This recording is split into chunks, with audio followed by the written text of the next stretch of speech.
मीर हादी एक कामयाब business tycoon लेकिन साथ साथ बहुत सफाक था। दुनिया उसके कदमों में झुकी हुई नजर आती, लेकिन वो उसे जूते की नोक पे रखता था। वो समझता था कि पैसा ही सब कुछ है। वो पैसों के बलबूते पर पूरी दुनिया खरीद सकता था। लेकिन ये उसकी सबसे बड़ी गलतफहमी थी, क्योंकि कुछ लोग और चीज़ें बकाऊ नहीं होती, और ये बात उसे बहुत जल्द समझ आने वाली थी। लड़कियां इससे बात करने और उसकी तवज्जो हासिल करने के लिए तरसती थी, लेकिन वो लड़कियों को सिर्फ टिश्यू पेपर की तरह इस्तेमाल करता था। वो किसी भी लड़की के साथ एक रात से ज़्यादा नहीं रहता, बस अपना मतलब निकालता और उस पर मुंह पर पैसे फेंकने के बाद चला जाता, और दोबारा कभी ना देखने के लिए। उसका कहना था, वो लड़की बनी ही नहीं जो मेरे काबिल हो, जो मेरे दिल को छू जाए।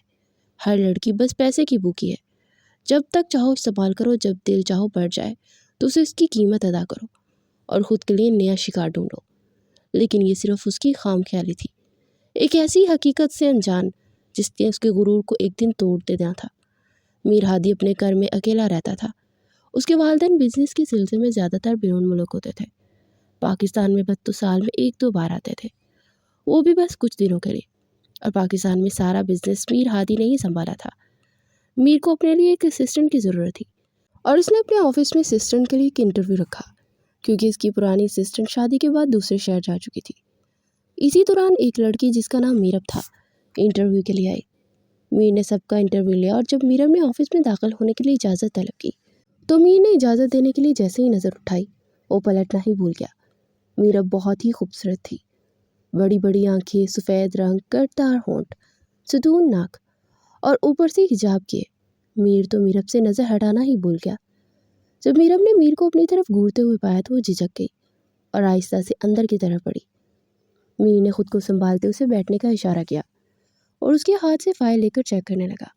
दस्तावेज़ सरसरी तौर पर देखने के बाद उसने मीरब को मुंतखब कर लिया। दस्तावेज़ देखना तो महज रस्मी कार्रवाई थी। मीर ने उसे पहली नज़र में ही असिस्टेंट के तौर पर मान लिया था, क्योंकि मीरब के चेहरे में से एक नया शिकार नज़र आ रहा था। बहुत खूबसूरत शिकार, जिसे वो हर हाल में हासिल करके रहना चाहता था। मिस मीरब, आप कल से ज्वाइन कर सकती हैं। अपनी सिलेक्शन पर मीरब जैसे जी ही उठी थी। उसे नौकरी की बहुत ज़रूरत थी, तो उसने मीर का शुक्रिया अदा किया। जब वो मुस्कुराई तो उसकी गाल पर पड़ने वाले डिम्पल ने मीर का दिल ही ले डूबा। ठीक है सर, मैं चलती हूँ, कल इंशाल्लाह ज्वाइन कर लूँगी। मीर का दिल चाह के उसे कहे कि अभी से ज्वाइन कर लो, लेकिन फिर खुद को संभालते सर हिलाया और उसे जाने की इजाज़त दी। मगर मीर के दिल की हालत इस वक्त बहुत ख़राब हो रही थी। उसने खुद को डांटा और काम में मसरूफ़ होने की कोशिश करने लगा। जल्द ही वो अपने काम में मगन हो गया। जब भी वो किसी और तरफ से अपना ध्यान हटाना चाहता तो खुद को काम में मसरूफ़ कर लेता, और हमेशा ही उसकी तरकीब में वो कामयाब होता था। मीरब बहुत खुश थी। घर आते ही उसने अपनी बहन नाजिश को गले से लगाया और चूमने लगी। लगता है मेरी बहन को नौकरी मिल गई है, नाजिश ने खुशी से कहा। हाँ, मुझे नौकरी मिल गई, मीरब ने हंसते हुए जवाब दिया। दोनों बहनों ने एक दूसरे को गले लगाकर खुदा का शुक्र अदा किया। लेकिन मीरब नहीं जानती थी कि नौकरी उसकी ज़िंदगी का क्या तूफान लाएगी। वो समझ रही थी कि नौकरी से ज़िंदगी आसान हो जाएगी, लेकिन ये उसकी सबसे बड़ी गलतफहमी थी। ये नौकरी दरअसल उसकी मुश्किलात में इजाफे का सबब बनने वाली थी। मीरब और नाजिश दो ही बहनें थीं। उनके वालिदैन का इंतकाल एक हादसे में हो गया था, और ये दोनों एक दूसरे का सहारा थी। नाजिश मीरब से छोटी थी, और मीरब हमेशा उसका ख्याल रखती थी ताकि उसे माँ बाप की कमी महसूस ना हो। मीरब ने हाल ही में एमए में दाखिला लिया था, जब उनके वालिदैन की एक साथ मौत हो गई। ये दिन उन दोनों बहनों के लिए क़यामत का दिन था। मीरब ने हिम्मत करके नाजिश को संभाला, क्योंकि इसे पता था कि वो दोनों एक दूसरे का वाहिद सहारा है। अगले दिन मीरब और नाजिश अपनी अपनी मंजिल की तरफ निकल पड़ी। नाजिश यूनिवर्सिटी के लिए रवाना हुई, जबकि मीरब ऑफिस जाने की तैयारी में थी। आज मीरब का ऑफिस में पहला दिन था, और वो काफ़ी घबराई हुई थी। जब वो ऑफिस पहुंची तो सभी की नज़रों का मरकज़ बन गई, लेकिन जल्दी से अपने केबिन में जाकर बैठ गई और मीर के आने का इंतज़ार करने लगी ताकि वो आए और इसका काम समझाए। अभी 5 ही मिनट गुजरे थे कि मीर ऑफिस आते दिखाई दिए। वो अपने केबिन में गए और कुछ देर बाद मीरब को भी बुला लिया। मिस मीरब, सबसे पहले तो आप मुझे कॉफ़ी बना कर देंगी। मुझे ब्लैक कॉफ़ी पसंद है। उसके बाद मैं आपको बाकी काम समझा दूंगा, और याद रहे, मुझे काम में किसी किस्म की कोताही बिल्कुल पसंद नहीं। मीरब ने सर हिलाया और किचन की जानिब चल पड़ी। ताकि कॉफ़ी बनाए। कॉफ़ी बनाने में मसरूफ़ थे कि इतने में वहाँ कैसर आ गया, जो कि ऑफिस में अकाउंटेंट की पोस्ट पर था। हेलो मिस मीरब, मैं यहाँ अकाउंटेंट हूँ। अगर कभी किसी चीज़ की हेल्प चाहिए तो मुझे बताना। मीरब ने मुस्कुराकर जवाब दिया, बहुत शुक्रिया सर। मीरब ने इस बात में सर हिलाते हुए कहा, लेकिन ये सब मीर कैमरे के जरिए देख रहा था और गुस्से में आ रहा था। इतनी देर में कॉफ़ी तैयार होगी और मीरब कॉफ़ी लेकर मीर के केबिन में पहुंच गई। मीर ने कॉफ़ी पकड़ते ही कहा, कितनी देर लगा दी कॉफ़ी बनाने में। अगर यही रफ्तार रही तो बाकी का काम कैसे करेंगी? मुझे सुस्त लोग बिल्कुल पसंद नहीं। मीरब खामोश रही। मीर ने फाइलों का एक ढेर उसकी तरफ बढ़ाते हुए कहा, ये सब फाइल सेट करके मेरे सामने रखें। मीरब चुपचाप अपने केबिन में वापस आ गई और काम करने लगी। 2 से 3 घंटे लगाकर उसने तमाम फाइल तरतीब देकर मीर को दे दी। मीर ने फाइल्स लेते हुए कहा, गुड, चलो शुक्र है ये काम तो जल्दी कर लिया। मीर के तंजिया लहजे को समझते मीरब ने उसकी तरफ देखा और मुंह ही मुंह में बड़बड़ाई, कितना खड़ूस है यह। कुछ कहा आपने मिस मीरब? वो नहीं सर, मैं भला क्या कह सकती हूँ। जाओ, अब मैंने तुम्हें एक फ़ाइल मेल की है, उसे अच्छे से कंप्लीट करके लाओ और उसके बाद मेरे लिए एक कप कॉफ़ी बना कर लाना। मीर ने उसे घूर कर देखते संजीदगी से कहा। मीरब ने हिम्मत करके कहा, सर कॉफ़ी थोड़ी चीनी मिला लिया करें, शायद चीनी का असर आप पर हो जाए। मीर ने उसे घूरते हुए कहा, क्या मतलब है तुम्हारा? मीरब घबरा गई। नहीं सर, मेरा कोई मतलब नहीं था, बस ऐसे ही कह दिया। नहीं, बताओ कहना क्या चाहती हो? सर कुछ नहीं, मैं अपना काम पूरा करके लाती हूँ। ठीक है। मीरब कंधे उचकाते हुए अपने कमरे में चली गई। मीर को अचानक एक अर्जेंट कॉल आ गई। उसने यासिर, जो कि ऑफिसर का मैनेजर था, को बुलाकर कुछ काम समझाया और खुद बाहर निकल गया। ऑफिस ऑफ होने के बाद मीरब जल्दी से घर के लिए रवाना होगी। जब वो पहुंची तो देखा नाजिश पहले ही आ चुकी थी। कैसा रहा ऑफिस का पहला दिन? नाजिश ने पूछा। मीरब मुस्कुरा कर बोली, हाँ अच्छा था। बॉस कैसे हैं? नाजिश ने मजीद तजस्सुस से पूछा। हैंडसम तो है ना? देखो अभी, अगर तो हैंडसम है ना तो उसको अपना बॉयफ्रेंड बना लेना। शर्म कर ले नाजिश, मैं वहाँ बॉयफ्रेंड बनाने नहीं गई, काम करने जाती हूँ, समझी? और वैसे भी ये जो बॉस है एकदम खड़ूस है और बहुत ही गुस्से वाले हैं। मीरा बेसाख्ता बोली। नाजिश ने हंसते हुए कहा, काफ़ी एज्ड होंगे जो खड़ूस और गुस्से वाले हैं। एज तो नहीं, यंग है, मगर गुस्से वाले और सरियल बिल्कुल सरू टाइप के। नाजिश हंसने लगी। ओहो आपी, पहले ही दिन इतनी शिकायतें, आगे क्या होगा? मीरा ने लंबी सांस भरते हुए कहा, आगे या तो आदी हो जाऊंगी या नौकरी से जाऊंगी, इनमें से एक बात होगी। नहीं आपी, नौकरी को मत छोड़ना, आपको पता ना फिर कितनी मुश्किल हो जाती है। पहले ही बड़ी मुश्किल से जॉब मिली है। नाजिश की बात सुनकर मीरा हंसने लगी और बोली, फिक्र ना करो, मैं पूरी कोशिश करूंगी कि ये नौकरी हाथ से ना जाए। चलो अब जल्दी से खाना लेकर आओ, मिलकर खाते हैं। खाने के बाद नाजिश अपनी असाइनमेंट बनाने में मसरूफ़ हो गई, जबकि मीरा लेट गई क्योंकि वो काफ़ी थक चुकी थी। वो सो रही थी कि अचानक उसका मोबाइल बजा। उसने बेध्यानी में कॉल अटेंड किया, पूछा कौन है? मिस मीरब, कल एक मीटिंग के लिए जाना है तो आप वक्त पर आ जाइएगा। जैसे ही मीरब ने मीर की आवाज़ सुनी तो फ़ौरन उठकर बैठ गई और मोबाइल स्क्रीन को देखते हुए कहा, ये सर मैं पहुंच जाऊंगी। 9 बजे ऑफिस टाइमिंग है, लेकिन आप मुझे 8:30 बजे ऑफिस में चाहिए। ये सर मैं पहुंच जाऊंगी। फ़ोन बंद करके मीरब फिर से सोने की कोशिश करने लगी। अगले दिन मीरब जल्दी से उठी, नाश्ता किया और नाजिश के कमरे में जाकर उसे जगाया। नाजिश, देखो मैं ऑफिस के लिए जा रही हूँ, आज मुझे जल्दी जाना है, तुम नाश्ता करके यूनिवर्सिटी चली जाना। जी आप भी, ठीक है, आप जाएं, मैं चली जाऊंगी। नाजिश को हदायत देकर मीरब जल्दी से रवाना हो गई। पूरे 8:30 बजे ऑफिस में वो मौजूद थी। मीर पहले से ही वहाँ मौजूद था।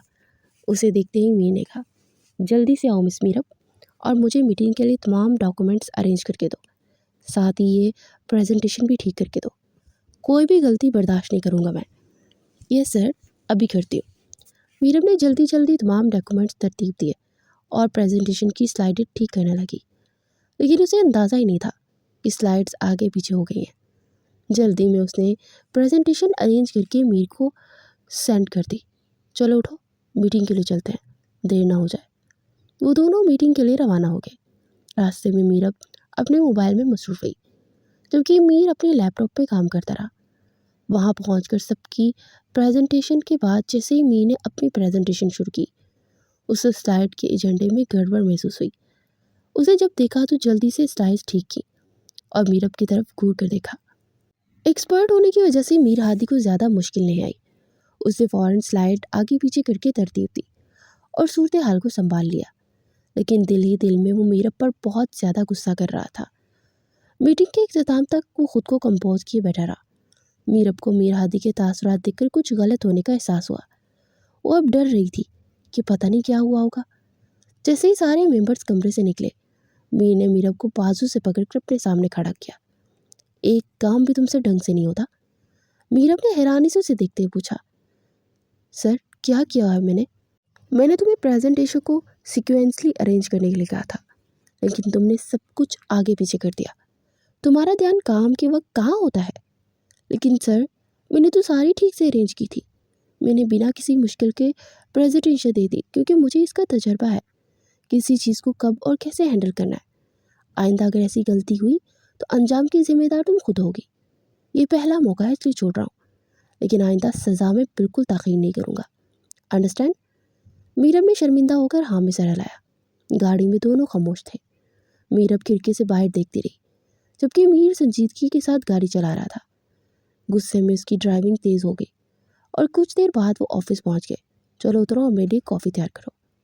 ठीक 5 मिनट बाद मेरे केबिन में कॉफ़ी चाहिए मुझे। मीरब जल्दी से आगे बढ़ी और कॉफ़ी बनाने में मसरूफ़ हो गई। ठीक 5 मिनट बाद कॉफ़ी लेकर मीर के केबिन के पास आई। ये ले सर, आपकी कॉफ़ी, इधर रख दो। मीरब ने कॉफ़ी मेज़ पर रखी और वहाँ खड़ी हो गई। मीर ने थोड़ी देर बाद सर उठाकर देखा और पूछा, आप यहाँ क्यों खड़ी हैं? सर, मैंने सोचा शायद आपको कोई और काम होगा। जब काम होगा तो मैं आपको बुला लूँगा। आप अपने केबिन में जाएं। जी सर। मीरब फौरन अपने केबिन में वापस आ गई।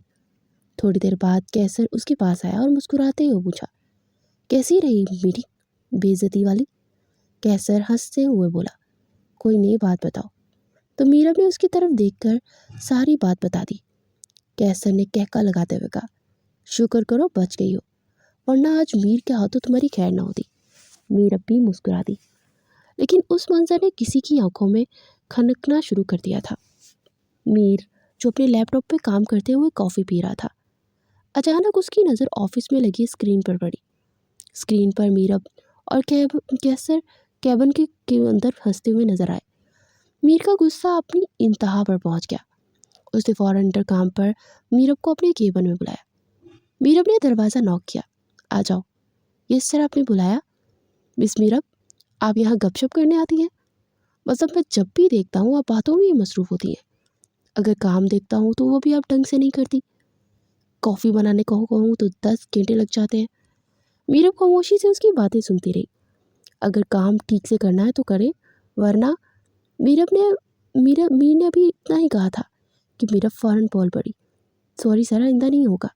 मैं आज के बाद ध्यान रखूंगी कि ऑफिस के वक्त किसी से बात ना करो। मीर हादी ने उसे सख्त नज़रों से कहा, यही तुम्हारे लिए बेहतर होगा।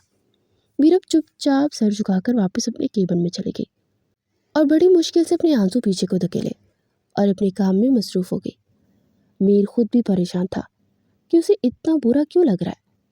जब मीरब किसी से बात करती तो उसे कुछ भी समझ नहीं आ रहा था, लेकिन जल्दी उसने सर चटक कर अपनी तमाम सोचें भी झटक दी, क्योंकि दिन ऐसे ही गुजर रहे थे। अब मीरब ऑफिस में किसी से बात नहीं करती थी।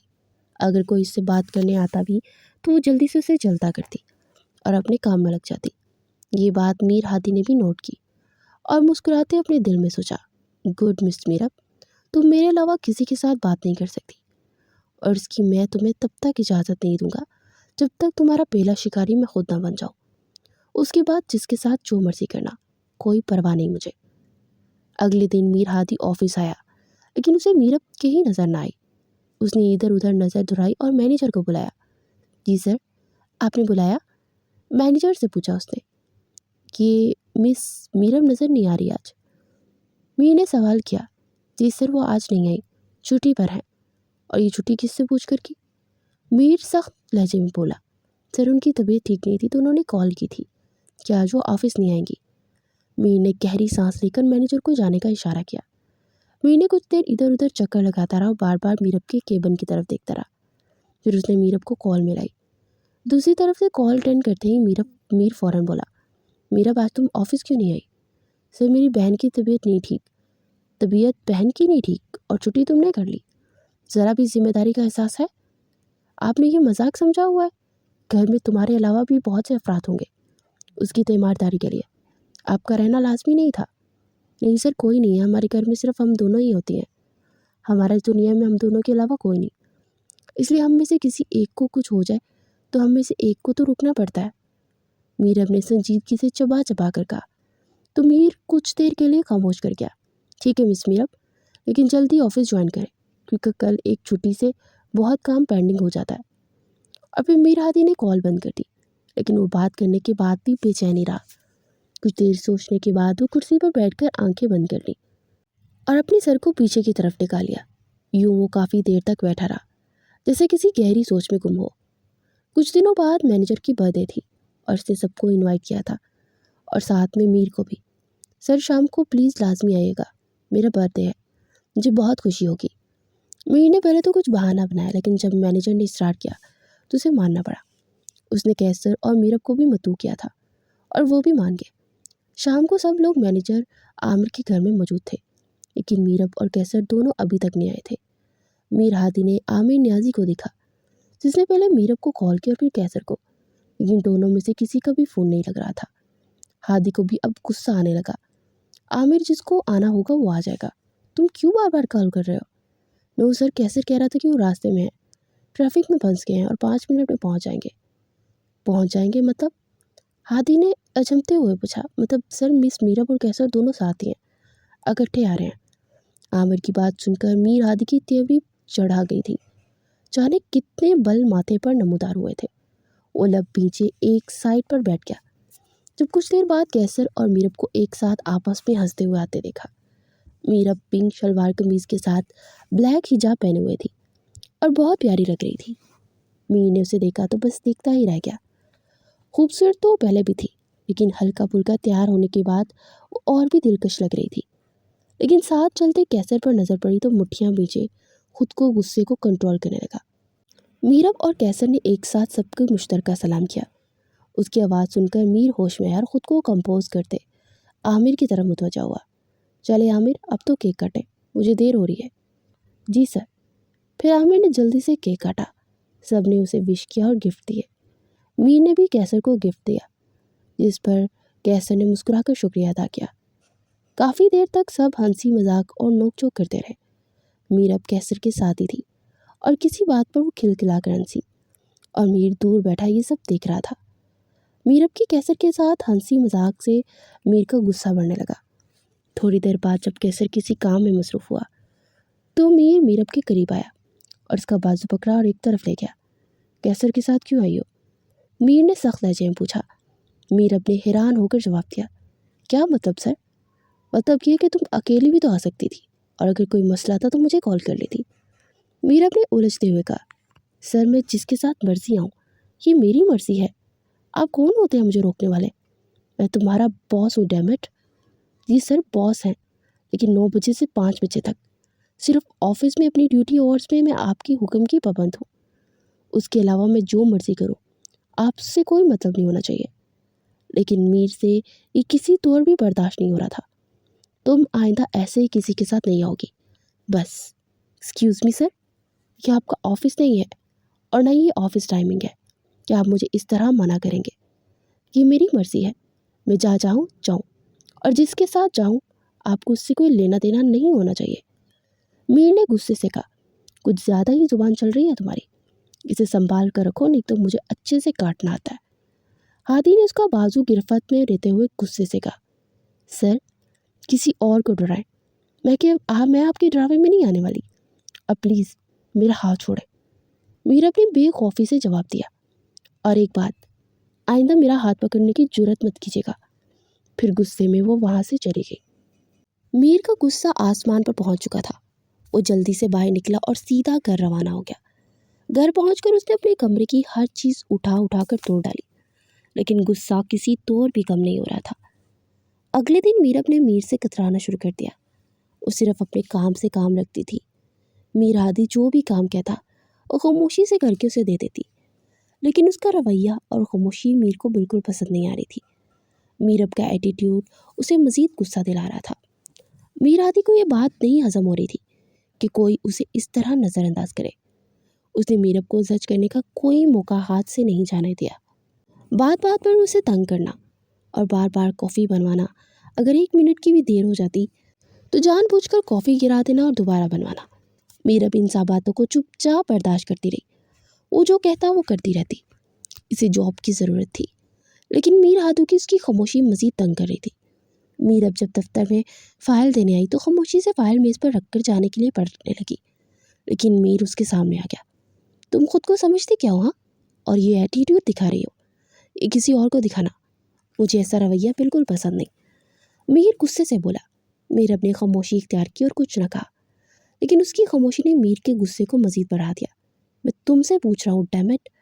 मीर ने मीरब को कंधे से पकड़कर झंझोड़ा। मीरब फौरन उसके हाथ झटक दी और कहा, सर अपनी हद में रहे, बात करनी है तो दूर हो खड़े होकर करें, यूँ बात बात पर हाथ लगाने की ज़रूरत नहीं है। मीर एक पल को उसे घूरता रहा, फिर सख्त लहजे में बोला, तुम्हें तो मैं अब बताऊंगा, जस्ट वेट एंड वॉच। ये कहकर वो गुस्से से अपने कुर्सी पर बैठ गया और मीरब अपने केबिन में वापस आ गई। वहाँ आकर उसने चुपके से अपने आंसू साफ किए और ख़ुद को संभालने की कोशिश की। शाम को मीर हादी जब घर आया तो उसने अपने वालिदैन से कॉल पर बात की। उन्हें अगले ही दिन पाकिस्तान आने का हुक्म दिया। खैरियत बेटा, क्या बात है, कोई परेशानी है क्या? मम्मा बस आप लोग जल्दी से आ जाएं, मुझे बहुत ज़रूरी काम है।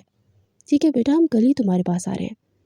इतना कहकर कॉल डिस्कनेक्ट कर दी और फिर अगले ही दिन मीर हादी के वालिदैन घर पर मौजूद थे। मीर हादी अपने वालिदैन से मिला और फिर कुछ देर बाद उन्हें बताना शुरू किया, मम्मा मेरे ऑफिस में एक काम करती है लड़की, आप लोग कल उनके घर प्रपोज लेकर जाएं। ओह, आखिरकार हमारे बेटे को कोई लड़की पसंद आएगी। शुक्र है भाई, मुझे तो लगा था कि हम अपने शहजादे की शादी देखे बिना ही दुनिया से कूच कर जाएंगे। अरे डैड, कैसी बातें कर रहे हैं आप, प्लीज़ ऐसा ना बोला करें, नहीं तो मैं आपसे नाराज़ हो जाऊंगा। अच्छा बाबा, नहीं करता। ये बताओ वो है कौन? अगर तुम कहो तो हम भी चलते हैं तुम्हारी दुल्हन लेने। शफी साहब ने मीर हादी को छेड़ा तो वो हंसने लगे। नहीं डैड, आप लोग कल पूरी तैयारी के साथ आ जाना और आप लोग आराम करें, सफ़र में थक गए होंगे। फिर अगले दिन मीर के वालिदैन मीरब के घर पहुँचे ताकि वो शादी की बात कर सके। मीरब ने मीर के वालिदैन का अच्छे से इस्तकबाल किया, उन्हें चाय वगैरह पेश करके खुद भी उनके साथ बैठ गई। यस मैम, कोई काम था? आपने मुझे आप बुला लिया होता, मैं खुद आ जाती। ये सुनकर मीर की माँ मुस्कुरा कर बोली, मैम नहीं आंटी बोलो। और मुझे कोई काम नहीं था, मैं बस तुमसे मिलने आई थी। मीरब हैरानी से उनकी तरफ देखने लगी। तुम वाकई बहुत खूबसूरत हो, बिल्कुल आसमान से उतरी पड़ी। जैसे ही मीरब अपनी तारीफ सुनकर शर्माते मुस्कुराने लगी, मीर की माँ ने बात जारी रखते हुए कहा, दरअसल हम अपने बेटे मीर के लिए तुम्हारा रिश्ता लेने आए थे, क्या तुम मेरे बेटे से शादी करोगी? ये सुनकर मीरब का मुंह हैरत से खुल गया। वो कुछ देर तक उनकी तरफ देखती रही, फिर बोली, देखिए आंटी, आपका और हमारा स्टेटस बहुत मुख्तलिफ है, इसलिए आप मीर सर के लिए अपने स्टेटस की लड़की ही ढूंढे। मीर के वालिद हंस कर बोले, बेटा ये स्टेटस तो सिर्फ हमारी सोच है, बाकी इंसान तो सब बराबर है। लेकिन अगर तुम्हें लगता है कि हम एडजस्ट नहीं कर सकती तो कोई बात नहीं, ये तुम्हारा फैसला है। मीरब ने नरमी से कहा, आंटी प्लीज़ बुरा ना माने, लेकिन मैं बिल्कुल भी मीर सर से शादी नहीं कर सकती। ये सुनकर मीर के वालिदैन मायूस हो गए, क्योंकि उन्हें मीरब पहली ही नज़र में बहुत पसंद आई थी। लेकिन उन्हें खुद को संभाला और कहा, कोई बात नहीं बेटा, अगर तुम्हें शादी नहीं करनी तो कोई ज़बरदस्ती नहीं, मैं तो बस अपने बेटे के कहने पर आई थी। पहली बार उसे कोई लड़की पसंद आई है, इसलिए हमसे इंतज़ार ना हुआ और फ़ौरन चले आए। खैर जोड़े तो आसमान पर बनते हैं, तुम हमेशा खुश रहो। उन्होंने मीरब को दुआ दी और मुस्कुराते हुए वापस चली गई। रात को नाजिश अपनी आपी के पास आई, बोली, आपी आपने इतना अच्छा मौका गिनवा दिया, इतना अच्छा रिश्ता था, लेकिन आपने इनकार कर दिया। मीरब ने नाजिश की तरफ देखते हुए कहा, तुम्हें नहीं पता नाजिश, ये सब एक चाल है, वो मुझे अपना गुलाम बनाना चाहते हैं। मीर सर उस दिन पार्टी में जो कुछ हुआ उसका बदला लेना चाहते हैं, इसलिए उन्होंने अपनी माँ को भेजा ताकि हमें लगे कि वो बिल्कुल मुझसे शादी करना चाहते हैं, लेकिन ये शादी सिर्फ बदले के लिए होगी और कुछ नहीं। नाजिश चुप हो गई और मीरब अपने कामों में मसरूफ़ हो गई। दूसरी तरफ मीरब का इनकार सुनकर मीर हादी को और गुस्सा दिला गया। वो तो जैसे अंगारों पर लौटने लगा। मीरब तुमने इनकार करके अच्छा नहीं किया, अब देखो मैं क्या करता हूँ, वो खुद से बड़बड़ाते हुए कहने लगा। इधर मीरब ने फैसला कर लिया था कि वो जल्द अज जल्द कोई दूसरी नौकरी ढूंढ लेगी और यहाँ से रिज़ाइन दे देगी। उसने कई जगहों पर दरख्वास्त दी और कुछ दिन बाद एक दफ्तर से कॉल आ गई। इंटरव्यू के बाद मीरब का सिलेक्शन हो गया। अगले दिन उसने अपना इस्तीफा मीर हादी को दे दिया। मीर ने रिजाइन लेटर देखते गुस्से से कहा, तुमने ये अच्छा नहीं किया, बहुत पछताओगी। मीरब ने बेनियाजी से जवाब दिया, सर आपसे जो हो सकता है कर लें, मैं अब यहाँ नहीं काम कर सकती। ये कहकर वो वहाँ से चली गई और अगले दिन ने ऑफिस में शमूलियत इख्तियार कर ली। मीर गुस्से से पागल हो रहा था। उसे समझ नहीं आ रहा था कि क्या करे। उसने मीरब के बारे में हर छोटी छोटी मालूमात इकट्ठी की और उसकी रोज़मर्रा ज़िंदगी के रूटीन पर नज़र रखने लगा। फिर उसने एक मंसूबा बनाया और सही वक्त का इंतज़ार करने लगा। मीर अकेले दफ्तर में बड़बड़ा रहा था, मैं भी देखता हूँ कि तुम अपने असूलों पर कब तक कायम रहती हो। ये एटीट्यूड कब तक रहता है? खुद को क्या समझ रखा है तुमने? तुम मुझे रिजेक्ट करके किसी के साथ भी काम करोगी? मैं ऐसा कुछ नहीं होने दूंगा। उसने फ़ोन उठाकर कॉल की और बात मुकम्मल करके मुस्कुराते हुए फ़ोन बंद कर दिया। अब मज़ा आएगा मीरब, मैं देखता हूँ तुम कहाँ काम करती हो और तुम्हें कौन काम देता है। अगर तुम्हें अपने कदमों में ना लाया तो मेरा नाम भी मीर हादी नहीं। ये सोचते हुए मीर ने गहरी सांस ली, अपनी कुर्सी से टेक लगाकर पीछे कर ली और मुस्कुराते हुए आंखें मूंद ली। इधर मीरब अपने कमरे में कुछ काम कर रही थी कि उसका मोबाइल बजा। उसने कॉल अटेंड की तो ये कॉल उसके दफ्तर से थी। मीरब आप कल से काम पर मत आइएगा। ये सुनकर मीरब की सांसें बंद होने लगी। लेकिन क्यों सर, मुझसे क्या गलती होगी? आपसे कोई गलती नहीं हो, लेकिन फिर भी आप कल काम पर मत आना। आपकी वजह से अपना नुकसान नहीं हम करवाना चाहते। हमें धमकी मिली है कि अगर आपको जॉब दी तो हमारा बिजनेस बंद करवा दिया जाएगा और ये बिजनेस मेरा ख्वाब है जिसे मैं किसी सूरत बंद नहीं होने दूंगा। इतना कहकर फ़ोन बंद कर दिया गया। मीरब सोच में पड़ गई। वैसे तो उसे अंदाज़ा था कि ये सब मीर ने करवाया होगा, लेकिन वो इस हद तक गिर जाएगा इसने कभी नहीं सोचा था। उसने फ़ौरन मीर का नंबर डायल किया। एक ही बेल गई थी कि उसने कॉल अटेंड कर ली। जी कहिए मिस मीरब, मैं आप ही कॉल का इंतज़ार कर रहा था। दूसरी तरफ से मीर ने मुस्कुराते हुए लहजे में कहा, सर आप खुद को क्या खुदा समझते हैं? जो चाहेंगे करेंगे, बताओ ज़रा। लेकिन मिस मीरब, मैंने तो ऐसा कुछ नहीं किया। ये भी आप मुझसे पूछ रहे हैं? मेरी नौकरी छुड़वा दी, दफ्तर वालों को धमकी लगाई कि मुझे जॉब से निकलवा दिया, और अभी भी आप पूछ रहे हैं कि आपने क्या किया? ऐसा करके आप क्या साबित करना चाहते हैं कि आप बहुत ताकतवर हैं, कुछ भी कर सकते हैं? लेकिन मेरी एक बात याद रखिएगा, आपसे भी ताकतवर वो ऊपर वाला बैठा है जिसने आपको ये इज्जत और ताकत अता की है। वो छीन भी सकता है, और यकीन जानिए आप कुछ भी नहीं कर सकेंगे। इतना कहकर मीरब ने फ़ोन बंद कर दिया। मीर मुस्कुराते हुए अपने फ़ोन की जानिब देख रहा था। अगले दिन ऑफिस में मीर सारा दिन मीरब का इंतज़ार करता रहा, लेकिन वो नहीं आई। उसे लगा कि अगर उसे जॉब से निकाल देंगे तो मीरब सीधा इसके दफ्तर में आएगी, लेकिन ये उसकी भूल थी। मीरब ने पहले से ही जगहों पर जाकर इंटरव्यू दिए थे। उसने जगह जगह की मिट्टी छान ली, लेकिन काम कहीं न आया। थक हार कर वो बैठ गई और सोचने लगी कि अब क्या होगा। नाजिश की फीस भी करनी थी, नहीं तो उसको पेपर्स में नहीं बैठने दिया जाएगा। ये सब सोचते वो बहुत परेशान हो रही थी और उसे कुछ समझ नहीं आ रहा था कि वो क्या करे, यह कहाँ जाए। अभी वो इन्हीं सोचों में बैठी थी कि मीर की कॉल आई। जब मीरन ने अटेंड की तो दूसरी तरफ से मीर बोला, कैसी हो? आपको इससे मतलब? मैं जैसी भी हूँ। मुझे पता है कि तुम परेशान हो क्योंकि तुम्हारी बहन के पेपर्स होने वाले हैं और इसकी फ़ीस भी देनी है। अभी दूसरे बहुत से खर्चे हैं जो तुमसे पूरे नहीं हो रहे। मेरे पास तुम्हारे लिए एक ऑफ़र है। अगर तुम मान जाओ और मुझसे शादी कर लो तो मैं तुम्हें इतना पैसा दूंगा कि तुम कभी ख्वाब में भी नहीं सोचा होगा। ये सुनकर मीरब को गुस्सा आ गया। सर, आप अपना पैसा अपने पास रखें, मुझे इसकी ज़रूरत नहीं है, और आइंदा मुझे कॉल मत कीजिएगा। इतना कहकर मीरब ने गुस्से से फ़ोन बंद कर दिया। उसने सोचा था कि वो मीर के सामने बिल्कुल भी नहीं झुकेगी और ना ही दोबारा उसके पास जाएगी, लेकिन उसकी किस्मत को कुछ और ही मंजूर था। 2 से 3 दिन गुजर चुके थे। जब मीर ने देखा कि मीरब नहीं आ रही तो उसने अपने अगले प्लान पर अमल करना शुरू कर दिया। जैसे ही नाजिश यूनिवर्सिटी निकली, मीर ने उसे अगवा करवा लिया। मीरब नाजिश का इंतज़ार कर रही थी और जब उसने देखा कि इतना वक्त गुजर गया और नाजिश अभी तक नहीं आई तो नाजिश को कॉल करने लगी, लेकिन मोबाइल बंद जा रहा था। मीरब बहुत परेशान हुई और उठकर खुद यूनिवर्सिटी चली गई। लेकिन जब यूनिवर्सिटी पहुंचकर देखा तो यूनिवर्सिटी बिल्कुल खाली थी। अब उसे घबराहट होने लगी। इधर उधर देखने के बाद उसने नाजिश की दोस्तों को कॉल की, लेकिन सबका यही कहना था कि ऑफ होने के बाद वो घर के लिए निकल चुकी थी। और अभी वो सोच ही रही थी कि मीर की कॉल आ गई। मीरब के दिमाग में एकदम चमका हुआ और उसने कॉल अटेंड की। क्या हुआ? बहन नहीं मिल रही तुम्हारी? तो ये तुम्हारी हरकत है। मैंने पहले क्यों ना सोचा कि ऐसी घटिया हरकत सिर्फ और सिर्फ तुम ही कर सकते हो। तो दूसरी जानिब से कहका सुनाई दिया। ऑफिस के सामने जो रेस्टोरेंट है मैं वहाँ बैठा हूँ। अगर तुम्हें अपनी बहन की सलामती चाहिए तो इधर आ जाओ। मीरब ने फ़ौरन फ़ोन बंद कर दिया और ऑर्डर करवा कर उस होटल में पहुंची। वहाँ जाकर उसने देखा तो एक कोने में मीर बैठा हुआ था और फ़ौरन उसकी जानिब लपकी और कहा, कहाँ है मेरी बहन? रिलैक्स, बैठो। मैं यहाँ बैठने नहीं आई, मुझे मेरी बहन का बताओ। मीर ने उसकी तरफ गौर से देखा और सख्त लहजे में कहा, तुम्हें सुनाई नहीं देता? बैठ जाओ, आराम से बात करते हैं। मीरब को मजबूरन बैठना पड़ा।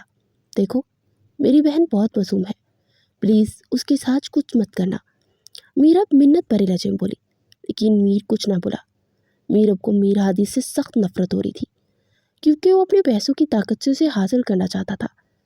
लेकिन जब मीरब ने इनकार कर दिया तो वो ऊंचे हथकंडों पर उतर आया था और उसकी बहन को अगवा कर लिया था। मीरब की तरफ देखते हुए बोला, तुम जो बोलोगे मैं वो करूँगी, प्लीज़ मेरी छोटी बहन को छोड़ दो। मीरब मीर के सामने हाथ जोड़े खड़ी थी। उसे मीर हादी से शदीद नफरत थी जो पैसों के जोर पर उसे हासिल करना चाहता था। तुम्हारी बहन खुद मेरे पास आई है, पर अफसोस वो तुम्हारी जितनी हसीन नहीं। अहमद मीर सफाकी से बोला, उसे छोड़ दो। मीरब ने फिर से कहा तो मीर हादी अपनी कुर्सी से उठा और चलते हुए मीरब के सामने आया और नफरत से उसके मासूम चेहरे को देखा। तुमने मेरा बहुत नुकसान किया है, तुम सब सूद समेत लौटाओगी। अगर तुम चाहती हो तुम्हारी बहन को छोड़ दो तो आज रात मेरे फार्म हाउस पे खुद आ जाना, वरना तुम्हारी बहन के साथ क्या होगा ये मुझे खुद नहीं पता। मीरब की तो सांस ही अटक गई थी और लड़ते हुए आवाज़ में बोली थी, नहीं, तुम जो कहोगे जैसा कहोगे मैं करूँगी, लेकिन प्लीज़ मेरी बहन को कुछ मत करना। ये सुनकर मीर के चेहरे पर फातिहाना मुस्कुराहट उभरी, जबकि मीरब कितनी देर वहाँ बैठी रही। फिर हारे हुए कदमों से घर की तरफ रवाना हुई। घर आकर वो चुप होकर बैठ गई और शाम होने का इंतज़ार करने लगी, क्योंकि शाम को मीर हादी ने उसे अपने फार्म हाउस बुलवाया था। उसे किसी भी पल सुकून नहीं हो रहा था। वो चाहती थी कि वो जल्द से जल्द फार्म हाउस पहुंच जाए, वो अपनी बहन को बचा ले। वक्त था कि गुजर ही नहीं रहा था। अल्लाह अल्लाह करके शाम हुई और वो उठकर जल्दी से तैयार होने लगी कि वो फ़ौरन फार्म हाउस पहुंचना चाहती थी। उसने तैयार होकर खुद को हिजाब में डांप लिया, फार्म हाउस पहुंच गई। जहाँ वहाँ पहुंची तो इसका दिल धल गया, क्योंकि फार्म हाउस में अंधेरा छाया था। वो आवाज़ें देने लगी, देखे मीर सर मैं आ गई हूँ, प्लीज़ मेरी बहन को छोड़ दें। ठीक है, चलो फिर अपने घुटनों पर बैठकर हाथ जोड़कर पहले मुझसे माफ़ी मांगो। ये सुनकर मीरब सदमे में आ गई, लेकिन उसे ये सब करना था क्योंकि मीर हादी के पास उसकी बहन कैद थी। मीरब नीचे घुटनों के बल बैठ गई और हाथ जोड़कर कहने लगी, मीर सर मुझे माफ़ कर दे, मैं गलत थी। ये सब सुनकर मीर के दिल पर जैसे ठंडक फुहार पड़ी। वो मुस्कुराते हुए मीरब की जाने पड़ा। अब बोलो, मुझसे निकाह करोगी?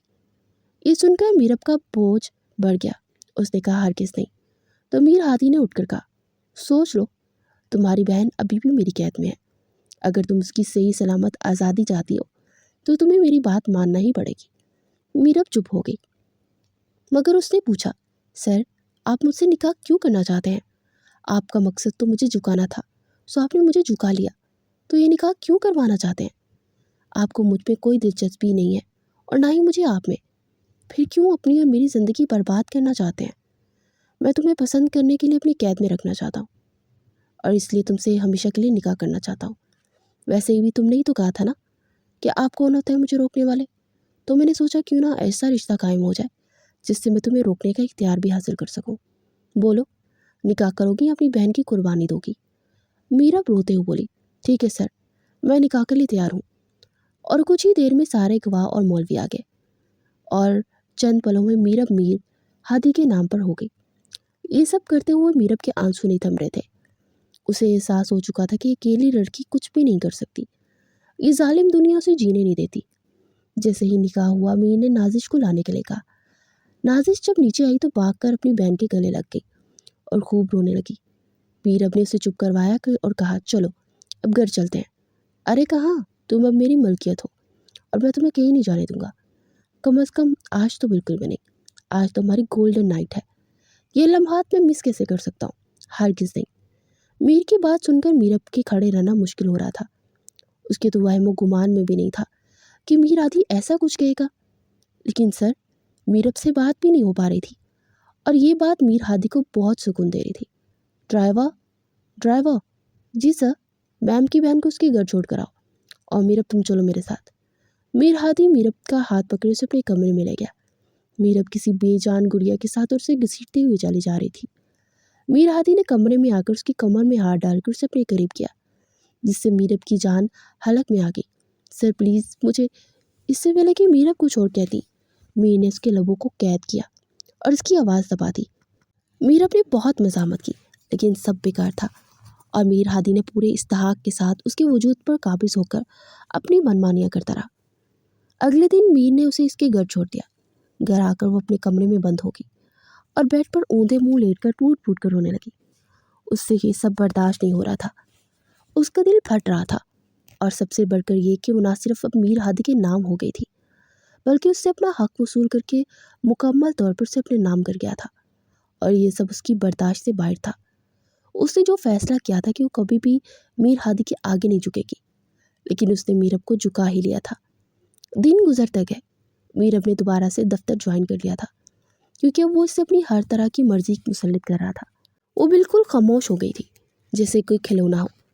ये बात मीर हादी को बिल्कुल पसंद नहीं थी और उसने मीरब को दफ्तर में बुलाया और कहने लगा, तुम्हारे साथ मसला क्या है?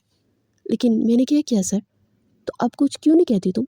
यही तो मसला है कि तुम कुछ कह नहीं रही। जैसे पहले बोलती थी वैसे बोलती भी नहीं हो। सर, आपने मुझे बोलने के काबिल नहीं छोड़ा। ऐसा क्या कर दिया मैंने? मैंने सिर्फ निकाह ही तो किया है। आज नहीं कल तो शादी तो तुमने करनी थी, तो मुझसे हो गई। इसमें इतना अफसोस करने वाली कौन सी बात है? सर, यही तो बात है कि आपसे शादी करना ही नहीं मैं चाहती थी, लेकिन आपने ज़बरदस्ती मेरे साथ शादी कर ली। आपके साथ तो क्या, मैं तो बिल्कुल भी शादी नहीं आपसे करना चाहती थी। मैंने हमेशा यही सोच रखा था कि अपनी बहन को पढ़ा लिखा कर कामयाब बनाऊंगी, लेकिन आपने मेरे सारे ख्वाब चूकना चूर कर दिए। एक तो मैं आपकी पाबंद होकर रह गई। ये सब सुनकर मीर खामोश रहा। कितनी देर तक वो मीरब को देखता रहा, लेकिन बोला कुछ नहीं। और मीरब अपने केबिन में आ गई। मीर को अपनी गलती का अजाला हो रहा था कि किस तरह उसने मीरब को जलील किया और झुकने पर मजबूर कर दिया। उसे हर पल ये एहसास हो रहा था कि इतना गलत क्यों किया। मीरब का हर तरह से ख्याल रखता था, उसकी हर ज़रूरत का पता लगाता था और उसकी हर ज़रूरत पूरी करने की कोशिश करता था। अब तो नाजिश की भी पढ़ाई मुकम्मल हो चुकी थी और उसने अपनी छोटी सी एक बहुत ही कामयाब कंपनी बना ली थी और ये बहुत जल्द देखते ही देखते एक बड़ी कंपनी में शामिल हो गई और बहुत मशहूर हो गई थी। और अपनी बहन को इतना कामयाब देख मीरब की आंखें चमक आ गई थी। उसने यह सब कुछ अपने बलबूते पर किया और मीर से कभी मदद नहीं मांगी। मीर ने भी उसको कभी मजबूर नहीं किया और उसको उसकी मर्जी से जीने दिया। कभी कभी बात पर अमल दखल नहीं किया। मीरब को भी सुकून था कि मीर की तरफ से बिल्कुल खामोशी है। उसे ये भी उम्मीद थी कि जल्द ही मीर मीरब को छोड़ देगा और डिवोर्स पेपर बेच देगा। लेकिन ये मीरब की गलतफहमी थी, क्योंकि मीरब की खुददारी और उसकी खूबसूरती ने पहले ही मीर के दिल में अच्छे जज्बात पैदा कर दिए थे और अब तो मीर पूरे का पूरा मीरब की मोहब्बत में गर्क हो चुका था। उसने अपनी माँ से कहा कि नाजिश का अच्छा सा रिश्ता तलाश करे और अपनी माँ के ज़रिए ही मीरब को मनाकर नाजिश की शादी कर दी। अब मीर का काम था मीरब को अपनी मोहब्बत का यकीन दिलाना। उसने मीरब का हर तरह से ख्याल रखना शुरू कर दिया और उसकी ज़रूरत को पूरा करने की कोशिश की। छोटी छोटी बातों पर उसका साथ देना और ख़ुद को उस पर मुसल्लित नहीं करना था। आहिस्ता आहिस्ता करके मीरब भी मीर की तरफ माइल होने लगी और अपने दिल को समझाने लगी कि अल्लाह ने यही किस्मत में लिखा है, तो ऐसा ही सही, क्योंकि अल्लाह ताला हमेशा हमारे लिए बेहतर ही सोचता है। हम नाशुक्रे लोग हैं जो शिकवा करने लग जाते हैं। एक दिन मीरब दफ्तर में बैठी हुई थी कि अचानक उसकी तबीयत खराब हो गई। मीर जल्दी से उसे अस्पताल ले गया, लेकिन वहाँ जाकर इसे जो खबर मिली उसे बिल्कुल भी यकीन आया। मीरब माँ बनने वाली थी और ये खबर मीर पर बिजली बनकर गिरी। वो पहले तो हैरान हुआ, लेकिन बहुत खुश भी हुआ। वो मीरब के पास आया और उसका हाथ पकड़ के कहने लगा, देखो मीरब, मैंने जो भी तुम्हारे साथ किया वो सब गलत था, लेकिन मुझे अब बिल्कुल भी ऐसा नहीं करना चाहिए था। लेकिन उस वक्त मुझे कुछ पता नहीं चला और जो कुछ मेरे दिल में आया मैं करता चला गया। मुझे पता है मैंने तुम्हारा बहुत दिल दुखाया, लेकिन उन सब के लिए मैं तुमसे माफ़ी चाहता हूँ। क्या तुम मुझे माफ़ करके मेरी ज़िंदगी में शामिल होना चाहोगी? और वैसे भी अब तो हमारे साथ एक और ज़िंदगी जुड़ गई है। तो मुझे नहीं लगता कि अब हमें अलग रहना चाहिए। मीरब ने उसकी तरफ देखा, जिसकी आंखों में सच्चाई थी और वो वाकई अपने किए पर शर्मिंदा था। तो मीरब ने सर झुकाकर कहा, हाँ, मैं माफ़ करती हूँ। और उसके इकरार पर मीर का दिल झूम उठा था। वो बहुत खुश हुआ। उसने आगे बढ़कर मीरब को गले से लगा लिया। इस अचानक अवतार पर मीरब घबरा गई और खुद को छुड़वाने लगी। मीरब की मज़ाहमत पर मीर मुस्कुराया और कहने लगा, रिलैक्स, मैं तुम्हारा शौहर हूँ, कोई गैर नहीं। घर जाकर मीर ने सबसे पहले अपनी माँ से मीरब से शादी की बात की और उन्हें सब कुछ सच सच बता दिया। और उसने मीरब के साथ कैसे और कब निकाह किया और ये भी कि अब वो बाप बनने वाला है। और ये सब सुनकर मीर की माँ बहुत नाराज़ हुई और कहने लगी कि मैंने तुम्हारी परवरिश ऐसी की थी, तुमने तो मेरी तरबियत को ही शर्मिंदा कर दिया। मीर ने अपनी माँ से माफ़ी मांगी और कहा कि आइंदा कोई ऐसी हरकत नहीं करूँगा जिससे आपकी तरबियत को शर्मिंदा होना पड़े। अब आप जल्दी से जाकर अपनी बहू को लाने की तैयारी करें। एक तो आप उठ ही नहीं रही, उसने लाड से कहा। उसकी माँ हंसते हुए उसकी चिपट लगाते हुए कहने लगी कि तुम कभी नहीं सुधरोगे। मम्मा, आपको पता तो है, फिर आप हमेशा मुझे सुधारने की बातें करती रहती हैं। ऐसा सोचना छोड़ दें, क्योंकि मैं नहीं सुनूंगा। मीर ने मजाक में अपनी माँ से कहा तो मुस्कुराते हुए कहने लगी, कोई बात नहीं, मेरी बहू आकर तुम्हें सुधार लेगी। मीर ने हल्का सा कहका लगाया और कहा, जब वो आएगी तो देखा जाएगा। आप उठकर फटाफट तैयारी शुरू करें।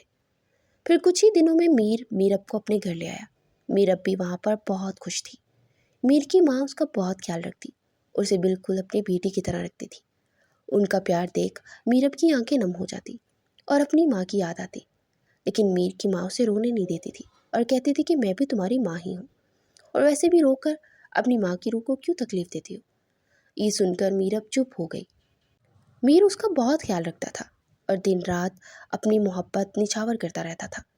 ये सब देख मीरब दिल ही दिल में अल्लाह का शुक्र अदा करती कि जिसने उसे इतने अच्छे लोगों में भेजा। दूसरी तरफ नाजिश भी बहुत खुश थी। उसका शौहर भी उसका बहुत ख्याल रखता था। फिर वो दिन आया जिसका सब बेसब्री से इंतज़ार था। मीरब ने एक खूबसूरत बेटे को जन्म दिया। सब बहुत खुश थे। मीर हादी ने अपने बेटे को उठाया और उसका नाम मीर हमज़ा रखा। सब देखकर मुस्कुरा दिए। मीरब को थका देने वाली मुसाफत के बाद उसको अपनी मंजिल मिल गई। वो मीर के साथ अब बहुत खुश थी।